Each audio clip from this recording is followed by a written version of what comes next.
तो हेलो दोस्तों, welcome to my YouTube channel. दोस्तों, मैं सोनू सर आपके सामने दोबारा हाज़िर हूँ एक नए कंटेंट के साथ में। दोस्तों, आज जो हम चर्चा करने जा रहे हैं वो एसएससी सीजीएल 2024-2025 बैच की चर्चा कर रहे हैं। और इस बैच के अंदर हम क्या लेकर आए हैं आपके लिए, हम प्रीवियस ईयर पेपर सेट्स को लेकर आए हैं। देखिए, आप लोगों की एग्ज़ाम पास आ गए हैं और उसी चीज़ को ध्यान में रखते हुए पिछले 28 डेज से ये क्लास चल रही है। आज सेट नंबर हम 28 करेंगे और ये जो सेट नंबर 28 होने वाला है इसकी एग्ज़ाम डेट देखिए 09072024 और शिफ्ट नंबर 4 रहने वाली है। तो चलिए बिना समय गवाए हम अपने वीडियो को शुरू करते हैं और क्वेश्चंस को देख लेते हैं किस तरह के कंटेंट और किस तरह के क्वेश्चंस हमारे सामने हैं। चलिए पहला जो क्वेश्चन है, एक सेंटेंस दिया हुआ है इस ब्लू कलर के अंदर। इस सेंटेंस को आपको क्या करना है, इम्प्रूव करना है। इम्प्रूव करने का मतलब क्या है, इसको सुधारना है, ये सही है कि गलत है। तो चलिए, एलेक्सा एक सब्जेक्ट है, सिंगुलर सब्जेक्ट है और एलेक्सा के साथ में आप किसका यूज़ करेंगे, हैज़ का यूज़ करेंगे। Alexa have been working as a teacher for 5 years now. तो देखिए, इसमें सिंस फॉर आ गया तो एक बात कंफर्म है कि हैज़ हैव बीन आना चाहिए, तो बीइंग तो आएगा नहीं क्योंकि सिंस फॉर आता है तो प्रेजेंट परफेक्ट टेंस बनता है या पास्ट परफेक्ट टेंस बनता है। तो देखो यहाँ पर has been working as a teacher for 5 years, ये वाला जो स्टेटमेंट है नंबर 3 ये ज़्यादा एक्यूरेट स्टेटमेंट है, बाकी गलत है हमारे। ठीक है, क्वेश्चन नंबर 4 पर आ जाइए, सॉरी सेकंड पर आ जाइए। A great culture of hospitality of the Spanish is well known. अब the great a great culture of hospitality of the Spanish is well known। देखिए, इसमें जो एरर होनी चाहिए हमारे पास में,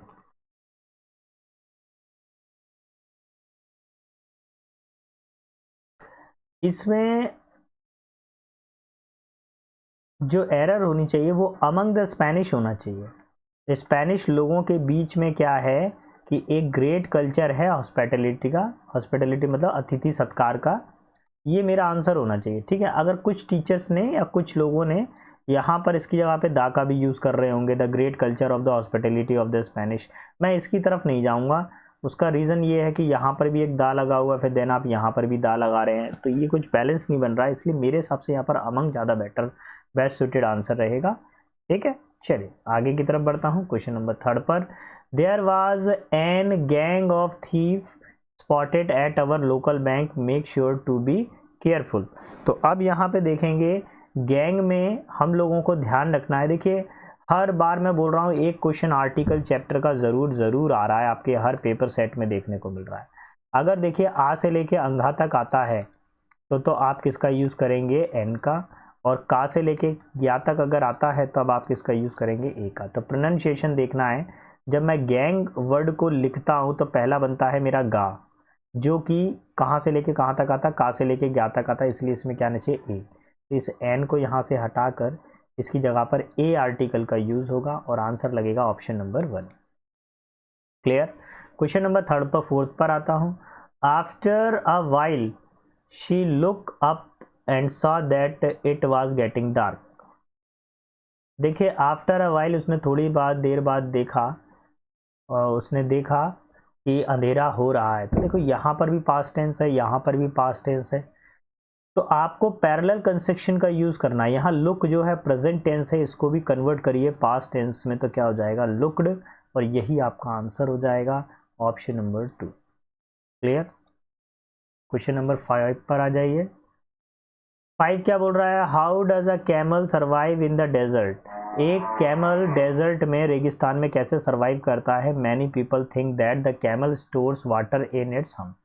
देखिए, कई लोगों को मानना जो होता है, जैसे जो मैं कैमल तो बना नहीं पाता हूँ लेकिन let me try, I think कुछ ऐसे ही रहता है बेटा, वो कैमल है ना, कुछ ऐसे ही होगा। मैं कोशिश कर रहा हूँ, एग्जैक्ट तो शायद आई थिंक मैं बना ना पाऊँ, लेकिन इस कुछ समथिंग इस तरह का। देखो, कैमल जो होता है, कैमल के ये जो ऊपर ये यहाँ पर ये जो एरिया होता है कैमल का, इसको बोला जाता है हम्प। ये उसकी पीठ के ऊपर जो कुबड़ सा निकला रहता है उसको बोलते हैं हम्प। बहुत सारे लोगों का मानना ये है कि जो कैमल जब पानी पीता है, जब वो क्या करता है, पानी पीता है, तो वो पानी को क्या करता है, अपने इस जगह पे इस हम्प में स्टोर करके रखता है।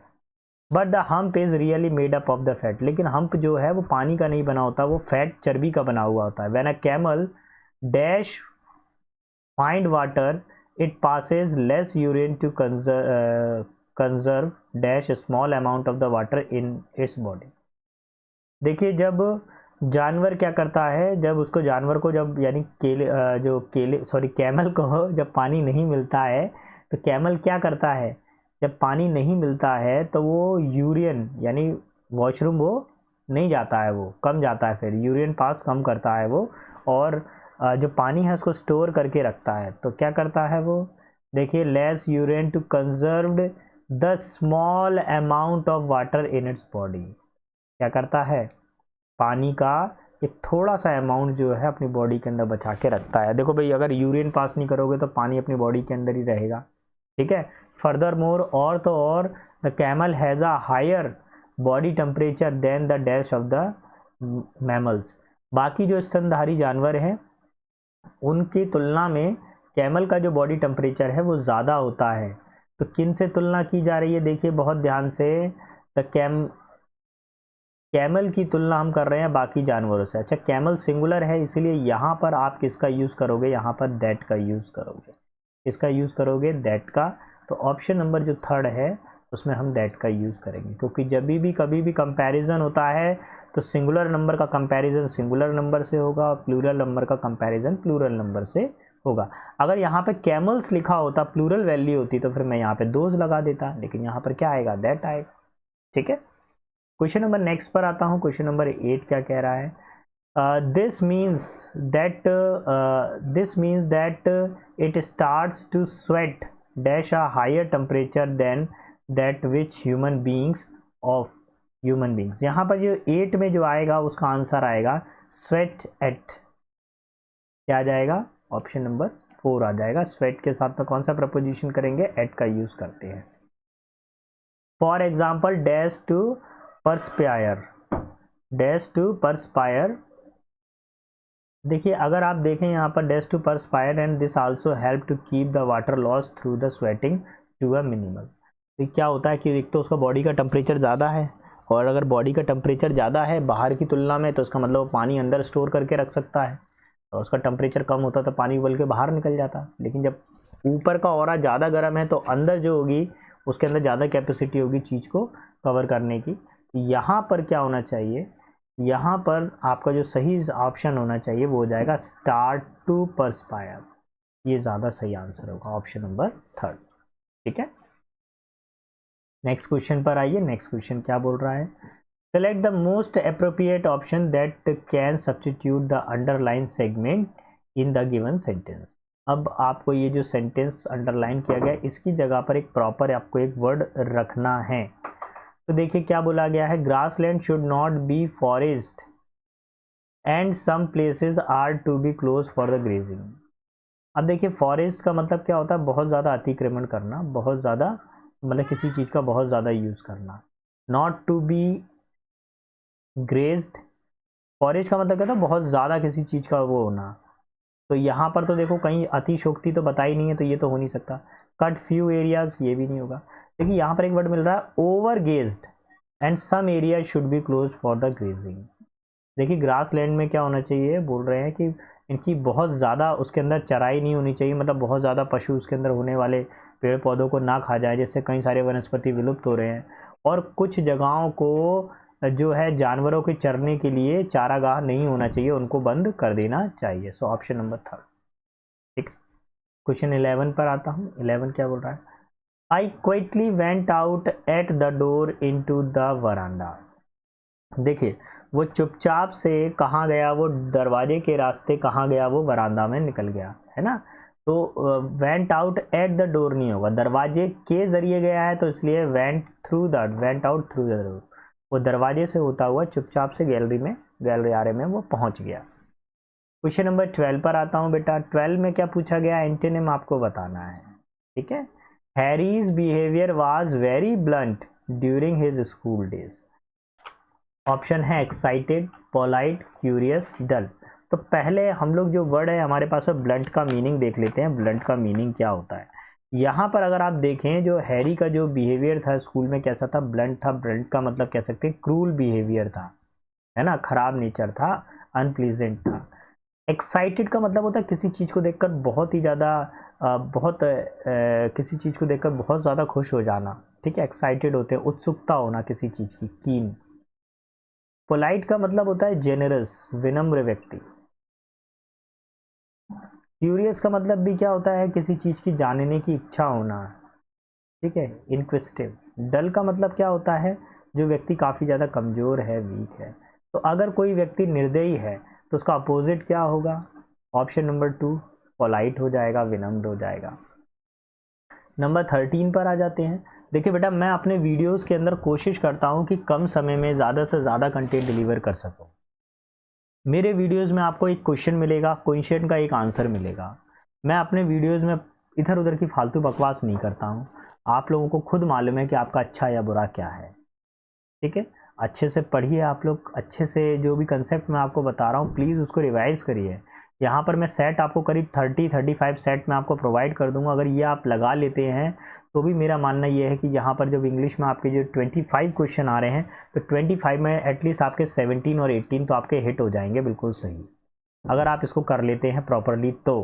और नहीं कर पा रहे हैं तो फिर बेटा वो फिर क्या ही कह सकता हूँ मैं, है ना। बाकी तो आप समझदार बच्चे हैं, बराबर के बच्चे हैं, क्या समझाना आप लोगों को, आपको अपना अच्छा बुरा पता है। और अगर बेटा हमारा पढ़ाना पसंद आ रहा है, मेहनत पसंद आ रही है तो प्लीज़ चैनल को लाइक शेयर सब्सक्राइब ज़रूर करिएगा। स्पेशली ऑफलाइन वाले बच्चे देखते तो खूब हैं लेकिन लाइक शेयर सब्सक्राइब नहीं करना। क्लास में से तो ऐसे चिल्ला चिल्ला के बोलेंगे अरे सर हमने देखा था, हमने ये किया था, हमने वो किया था, कुछ नहीं कर रहे हो तुम। यहाँ सब दिख जाता है, किसने लाइक किया किसने नहीं किया, सब पता चल जाता है बेटा, है ना। बातें तो इतनी बड़ी बड़ी करते हो। It is the dash to reach the Delhi. तो देखिए बोला गया है कि ये एक क्विकेस्ट रूट है। रूट का मतलब रास्ता ये नहीं, स्ट्रॉन्गेस्ट रूट नहीं होता, लोएस्ट रूट भी नहीं होता। आपने सुना होगा फास्टेस्ट रूट। फास्टेस्ट रूट का मतलब होता है सबसे तेज रास्ता है दिल्ली पहुंचने का। नंबर 14 पर आते हैं। करेक्ट स्पेलिंग आपको बतानी है। 14 में क्या कह रहा है, वर्ड है हमारे पास में कैलामिटी की स्पेलिंग आपको सही बतानी है। तो कैलामिटी की एक ही स्पेलिंग होती है, ऑप्शन नंबर 4। कैलामिटी का मतलब क्या होता है, तबाही आना या आपदा आना, कोई प्रॉब्लम आना, ठीक है। आपदा, हैजार्ड, ठीक है। तो आपदा या प्राकृतिक आपदा या तबाही, डिस्ट्रक्शन, डिमोलिश, ठीक है। नेक्स्ट क्वेश्चन नंबर 15 पर आते हैं। 15 पे क्या बताना है, सिनोनिम बताना है। अच्छा, लुमिनस का मतलब क्या होता है, लुमिनस का मतलब होता है जो काफ़ी ज़्यादा शाइनी हो, चमकदार हो। लग्जरियस का मतलब होता है कंफर्टेबल, क्या होता है, कंफर्टेबल कोई चीज़। अच्छा, लेबोरियस का मतलब क्या होता है, बहुत ज़्यादा हार्ड वर्किंग, मेहनती, हार्ड वर्किंग। रेडियंट का मतलब क्या होता है, ब्राइट, चमकदार। और एमिएबल का मतलब होता है जो मतलब लाडला हो, दुलारा हो, फ्रेंडली हो सकता है, सोशिएबल कह सकते हैं आप, सामाजिक, मिलनसार, मिलने जुलने वाला, सोशिएबल, ग्रिगेरियस। अब सिनोनिम आपको बताना है तो देखो क्लियरली पता चल रहा है। लुमिनस का मतलब चमकदार होता है तो रेडियंट का मतलब भी क्या होता है, चमकदार होता है, ऑप्शन नंबर 3। क्वेश्चन नंबर 16 पर आता हूँ बेटा। 16 में क्या दिया हुआ है, Shantanu always buries his head in the sand wherever he explains his professional failure to his father। buries his head in the sand, बेटा ये क्या है, एक वर्ड अंडरलाइन कर रखा है और आपको नीचे 4 वर्ड दे रखे हैं, उनमें आपको एक सही ढूंढना है। देखो, buries his head under the sand का मतलब होता है सत्य को छुपाना, सत्य को छुपाना।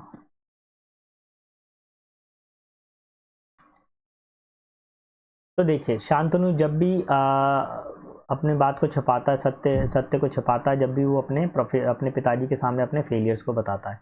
Escape from all difficulties, her difficulties से बचना नहीं। Blame the other for his mistake, खुद की गलतियों के लिए दूसरों पे आरोप लगाना नहीं। हाइड फ्रॉम द ट्रुथ, सत्य से बचना, हाइड फ्रॉम द ट्रुथ, तो क्या होगा, सत्य से छिपना या बचना। Show a blind I against the social evils, नहीं, ऑप्शन नंबर 3 मेरा सही आंसर लगेगा। बढ़ता हूँ क्वेश्चन 17 पर। In spring the leaves are bright, ठीक है। Where they appears dash in autumn. देखिए जब वसंत का मौसम आता है तो पत्तियां कैसी हो जाती है, खिल जाती हैं। अच्छा एंटोनिम बताना है आपको। और जबकि पतझड़ के मौसम में क्या हो जाएगी बताइए। ग्लीम का मतलब क्या होता है, शाइनी। देखिए यहाँ पर ये जो तीनों वर्ड है ना, डेजलिंग, लुमिनस, ग्लीम, तीनों का मतलब होता है ब्राइट या चमकदार। अब एक ही बचा जो वर्ड जो अपोजिट बताएगा, ऑप्शन नंबर 1 लगेगा, डल। ठीक है, फीके पड़ जाना, पेंटेड हो जाना। Things that do not come from the ground not safe to composite. Underline, not safe. इस वर्ड को आपको चेंज करना है, इस जगह पे कुछ और लगना है। देखिए things that do not come from the ground, चीज़ें जो ज़मीन से प्राप्त होती हैं, नॉट सेफ फॉर कंपोस्ट। अच्छा ऐसा क्या, मिल गया आंसर, हो गया। देखो यहाँ पर थिंग्स क्या है बेटा, प्लूरल है ना, तो वर्ब कैसी आनी चाहिए, प्लूरल। ये तो आएगा नहीं। हैज़ आ रहा है, सिंगुलर वर्ब है, ये भी नहीं आएगा। इज आएगा, सिंगुलर वर्ब, ये भी नहीं आएगा। आर प्लूरल वर्ब है तो यही आएगा। ठीक है, देखो ये प्लूरल वर्ब है, ये प्लूरल नाउन है, प्लूरल वर्ब है, देन आर भी क्या हमारे पास में प्लूरल है। ठीक है, ऑप्शन नंबर 4। क्वेश्चन 19 पे आते हैं। The dash of the whales is 2 ton. अब वेल का क्या होगा, 2 टन है, तो 2 टन क्या होगा, वजन ही होगा वेल का यार, और क्या होगा। तो वेट का मतलब तो गीला होता है, वेट का मतलब वजन होता है, यही वाला वेट आएगा, ऑप्शन नंबर 3। अच्छा ये वाला वेट जो सेकंड वाला है वो इंतज़ार करना है, और फर्स्ट वाला जो वेट होता है वो क्या होता है, जानवरों का जो डॉक्टर होता है, एनिमल डॉक्टर। ठीक है, पशु चिकित्सक, वो वेट होता है, वेटनरी सुना है, वही है। ठीक, क्वेश्चन नंबर 20 पर आते हैं। क्वेश्चन नंबर 20 में बेटा आपको ईडियम बताना है, मुहावरा बताना है। He got medal time after time by following the instruction of his mentor. उसको समय के बाद समय पर उसको लगातार मेडल मिलते रहे, बार बार उसको मेडल मिलते रहे, जैसे जैसे उसने अपने मेंटोर के इंस्ट्रक्शन को फॉलो किया। ट्वाइस का मतलब 2 बार, वंस का मतलब 1 बार, रेयरली का मतलब कभी कभार, रिपीटेडली लगातार उसको एक के बाद एक मेडल मिलता ही रहा, ऑप्शन नंबर 1। क्वेश्चन नंबर 21 पर आते हैं। Select the most appropriate synonym of the given word. दिए गए शब्द का आपको सिनोनिम सेलेक्ट करना है।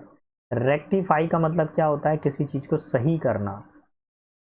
क्या करना, सही करना किसी चीज़ को। अच्छा कंसीडर का मतलब होता है किसी चीज़ को मान लेना या सपोज करना। कंसीडर कर लेना, सपोज करना, मान लेना किसी चीज़ को। काउंट का मतलब गिनना होता है। करेक्ट का मतलब सही करना होता है, तो यही इसका आंसर है, ऑप्शन नंबर 3। अच्छा कनेक्ट का मतलब जोड़ना होता है, तो ये तो नहीं होगा। ठीक है, ऑप्शन नंबर 3 आ जाएगा। 22 पर आते हैं। Modest stores and welcoming resident populated the charming टिनी town. ये चार्मिंग वर्ड है, इस चार्मिंग का मतलब होता है आकर्षक। अच्छा इसकी जगह पर मोस्ट अप्रोप्रिएट ऑप्शन रखना है, एक ऑप्शन रखना है जो इस वर्ड की जगह पर आ सकता है। चार्मिंग का मतलब होता है बहुत ज़्यादा आकर्षक हो, खुशी देने वाला हो, खुश मिजाज हो। अनप्लीजेंट का मतलब होता है जो बेकार सा हो, डल हो, क्या कह सकते हैं, डल। हिडियस का मतलब होता है काफ़ी ज़्यादा हेटफुल, ज़्यादा मतलब बहुत ही ज़्यादा भयानक जैसा हो, टेरिबल टाइप का हो। नेस्टी का मतलब होता है, ये थोड़ा सा गंदे गंदे सेंस के लिए यूज़ किया जाता है। डिलाइटफुल का मतलब होता है खुशी, तो यही इसका आंसर होगा, ऑप्शन नंबर 4। ठीक है, सिमिलर बताता ना, चार्मिंग का क्या हो जाएगा, डिलाइटफुल। क्वेश्चन नंबर 23 पे देखिए, एंटोनिम आपको बताना है। एंटोनिम में क्या दिया हुआ है, we should not run after transient pleasure of the world. Transient का मतलब क्या होता है, टेम्पररी। क्या होता है, टेम्पररी, अस्थाई। सिंफुल का मतलब क्या होता है, पाप से पूर्ण हो। परमानेंट का मतलब होता है स्थाई। अननेचुरल का मतलब क्या होता है, जो अप्राकृतिक हो। तो आंसर क्या लगेगा, ऑप्शन नंबर 2 परमानेंट लगेगा, यही इसका आंसर हो जाएगा। ठीक है, ऑप्शन नंबर 2। नेक्स्ट क्वेश्चन पर आते हैं बेटा। इसमें क्या करना है, इनकरेक्ट स्पेल्ट देखना है। तो भैया क्वेश्चन की तरफ देखिए, King Jeng is known to lead an army of the million armored soldiers, a thousand of chariots and 10,000 horses in his mission to conquer the neighboring kingdom। जो किंग जेंग थे उनकी बहुत बड़ी आर्मी थी, उसमें हज़ारों की संख्या में जो घुड़सवार थे और कई सारे घोड़े भी थे और कई सारे जो घोड़ा गाड़ियाँ भी थी उसमें। उन्होंने कई सारे अपने पड़ोसी राज्यों पर कब्जा किया था, शासन किया था। तो देखो 1000 की स्पेलिंग यहाँ पर सही है और यहाँ पर भी सही है। चैरियट्स की स्पेलिंग यहाँ पर भी सही है, यहाँ पर भी सही है। अच्छा, किंगडम्स की स्पेलिंग यहाँ पर भी सही है और यहाँ पर भी सही है। लेकिन अगर मिशन की स्पेलिंग देखें तो देखो ट्रिपल एस आ रहा है, ये गलत है, लेकिन यहाँ पर स्पेलिंग करेक्ट दी है। तो देखो हो क्या रहा है इस पैटर्न के अंदर, आप इसमें एक चीज़ देख रहे हैं कि क्वेश्चन में गलत स्पेलिंग को यहाँ पर करेक्ट करके लिख के दे दिया। यहाँ पर देखो ये पता चल रहा है हमें कि यहाँ पर क्या है, मिशन जो है गलत स्पेलिंग है, इसको हम करेक्ट करेंगे, क्या करेंगे, मिशन। ठीक है, तो ऑप्शन नंबर 3 मेरा फाइनल आंसर हो जाएगा। एक सिंगल एस आता है बेटा। चलिए तो लास्ट क्वेश्चन की तरफ आ गए हैं। मैं आपको एक बार याद दिला दूं कि रोज़ाना रात को 9 बजे हम आपसे यूट्यूब पर मिलते हैं और मैं आपके लिए एक नया पेपर सेट लेकर आता हूं। जैसे ये CHSL के पेपर सेट कंप्लीट हो जाते हैं, आई थिंक ये 35 to 36 सेट रहने वाले हैं। 2024 में इतने ही सेट आए थे। विश्वास कीजिए इन सभी सेट के लिए आपको पेड कोर्स लेना पड़ता है, तब जाके वो आपको सारा डेटा प्रोवाइड करते हैं। लेकिन मेरे चैनल पर ये सारा का सारा फ्री ऑफ कॉस्ट मिलेगा आपको। बस मेरी आपसे एक ही रिक्वेस्ट है, अगर आपको हमारा पढ़ाना पसंद आ रहा है तो प्लीज़ मेरे चैनल को लाइक शेयर सब्सक्राइब ज़रूर करें। जब आप ऐसा करते हैं तो हमारा कॉन्फिडेंस बढ़ता है, हमको एनकरेजमेंट मिलता है, हमको भी अपने अंदर से लगता है कि हाँ भाई हम कुछ कर सकते हैं, बच्चों को कुछ पसंद आ रहा है तो हम उसमें और अच्छा कर सकते हैं और मेहनत कर सकते हैं। लेकिन जब आप लोगों का रिस्पांस नहीं आता ना तो हमको ऐसा लगता है यार क्या ही कर रहे हैं, हम कर क्या रहे हैं, बंद कर दें सारी चीज़ों को। तो इससे तो बढ़िया ऑफलाइन पे ठीक है यार, कम से कम रिस्पॉन्स तो मिलता है, बच्चे सही गलत तो बताते हैं। यहाँ तो हमको कुछ पता ही नहीं चल रहा है क्या हो रहा है क्या नहीं हो रहा है। तो मेरी रिक्वेस्ट है आपसे, अभी लाइक करिए चैनल को, सब्सक्राइब करिए, दोस्तों में भी शेयर करिए। हम आपसे कोई फ़ीस नहीं ले रहे हैं, बस हमारी सिर्फ आपसे एक रिक्वेस्ट है, अगर आपको पसंद आ रहा है तो लाइक ज़रूर करिए। अच्छा, क्वाइट का मतलब क्या होता है, किसी चीज़ को छोड़ देना, लीव। इस क्वाइट का मतलब होता है कोई चीज़ क्या हो, पर्याप्त मात्रा में हो, काफ़ी। इस क्वाइट का मतलब क्या होता है, कोई व्यक्ति क्या हो, शांत हो, बिल्कुल काम। और इस क्वीट का मतलब क्यूट का मतलब होता है डियर, लाडला दुलारा। तो अभी क्या चाहिए, the cats entry in the store room was dash. देखिए जो स्टोर रूम के अंदर बिल्ली आई तो कैसे आई बताइए, शोर मचाकर आएगी कि शांति से आएगी। बिल्ली तो भाई साहब साइलेंट मोड में चलती है, उसका मोबाइल हमेशा साइलेंट रहता है, आवाज़ पैरों की आवाज़ का तो पता ही नहीं चलता है, वाइब्रेशन भी नहीं आता उसके पैरों का। तो ऑप्शन नंबर था। ठीक है, तो दोस्तों आज के सेशन में इतना ही था। मैं कल फिर मिलूँगा एक नए कंसेप्ट के साथ में, एक नए टॉपिक के साथ में। तब तक अपना और अपने परिवार का ध्यान रखिएगा। मैं सोनू सर शुभकामनाएं मेरी ओर से कि आपकी परीक्षाएं सफल हों, आप अपने पेपर में निश्चित रूप से सफलता प्राप्त करें। तब तक के लिए सारे बच्चों को बेस्ट ऑफ लक। जय हिंद, जय भारत।